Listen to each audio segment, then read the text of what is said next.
Every year, over $4 billion in fragrance changes hands online. No counter, no blotter strip, no sales associates spraying your wrist. Just a photo, a price, and a promise. Industry data reveals this is now the fastest growing segment in the entire beauty economy, outpacing skincare, outpacing makeup, outpacing almost everything, except one category: replacement purchases. People buying the same bottle again because the first one didn't smell right. And that's where the official story starts to fracture. Public consensus among fragrance communities, forums with hundreds of thousands of members cataloging batch codes, box fonts, and juice color, has spent over a decade quietly building a different picture. One where authentic doesn't always mean what buyers think it means, where new bottles can be years old, and where 3 specific mechanisms are responsible for almost every horror story in the review section. This isn't a story about counterfeit warehouses in some distant country. It's a story about how the legitimate side of the online perfume trade is structured, and why that structure, by design, makes it almost impossible for the average buyer to know exactly what they're getting. By the end of this video, you'll understand the 3 traps hiding inside nearly every online fragrance purchase and the exact structural reasons the industry has never fully closed them. To understand trap number 1, you have to understand something most shoppers never think about. A bottle of perfume can be completely genuine and still never have been meant for the market it ends up in.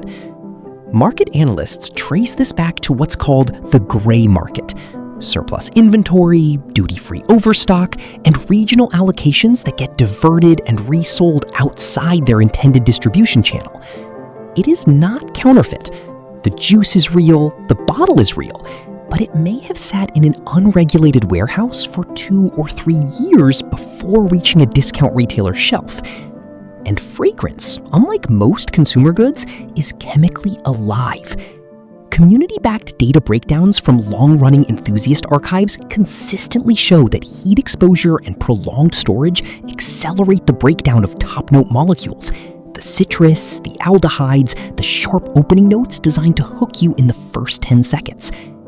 This is the first trap. A bottle marketed as brand new can in reality Could be old stock that spent years in transit and storage before it ever reached a warehouse with a "Ships Today" label. How does the community catch this?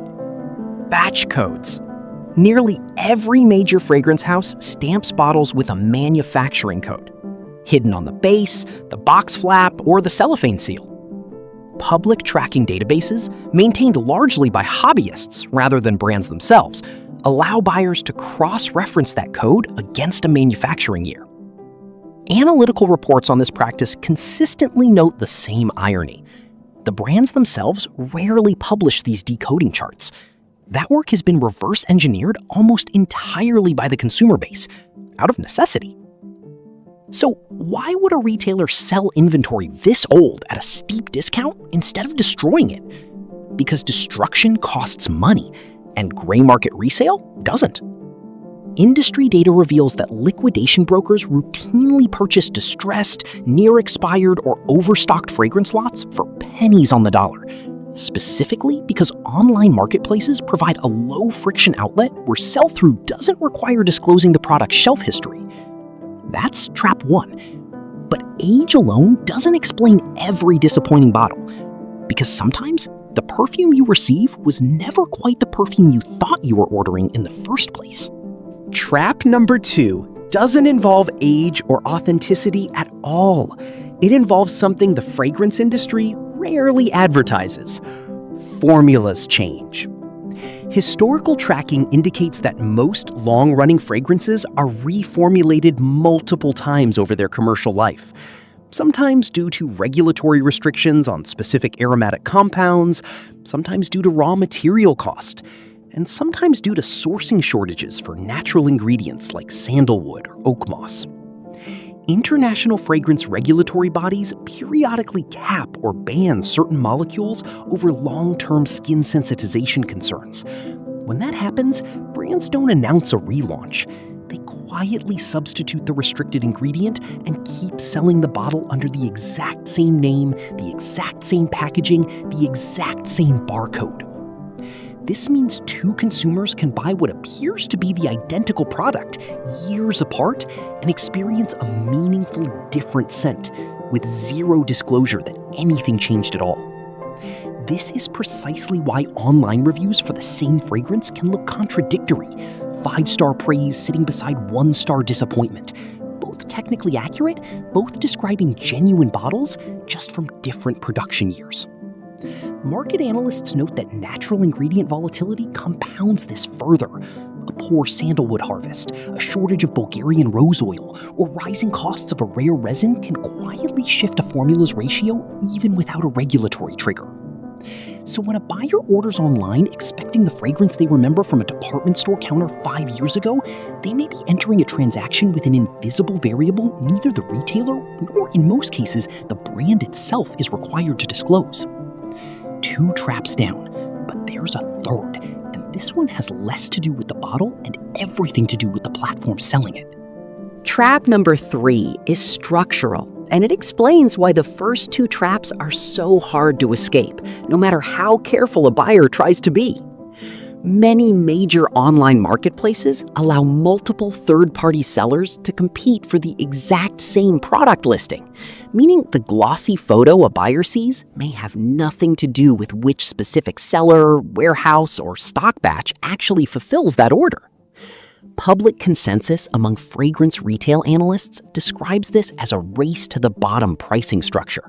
Sellers compete almost entirely on price and shipping speed, not on stock freshness or sourcing transparency, because the platform's ranking algorithm rarely rewards either. This creates a direct incentive. The cheapest seller often wins the listing, and the cheapest seller is frequently the one offloading gray market or aging inventory acquired through liquidation, because their acquisition cost is lower than a seller sourcing fresh stock directly from an authorized distributor. Analytical reports on marketplace review systems highlight a further wrinkle. Reviews attach to the product listing as a whole, not to the individual seller or specific batch. A 5-star average built from years of positive reviews can mask a recent influx of aged stock, simply because the rating system was never designed to isolate that variable. Community tracking archives consistently point to one workaround: checking exactly who fulfills the order, not just who owns the listing. Fragrances shipped and sold directly by the brand or an authorized flagship carry meaningfully lower risk than those fulfilled by an unnamed third-party seller, even on the same page, at the same price point. None of this makes online fragrance shopping inherently dishonest. It makes it structurally opaque, a system where the incentives quietly favor speed and price over freshness and consistency, and where the burden of verification has shifted almost entirely onto the buyer. So, what does the evidence actually add up to? Trap 1 is age, gray market inventory that can sit dormant for years before reaching a discounted listing, quietly degrading in the process.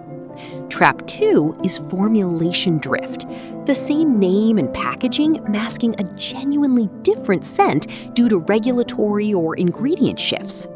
Trap 3 is the marketplace incentive structure itself, which rewards the cheapest fulfillment path over the freshest one.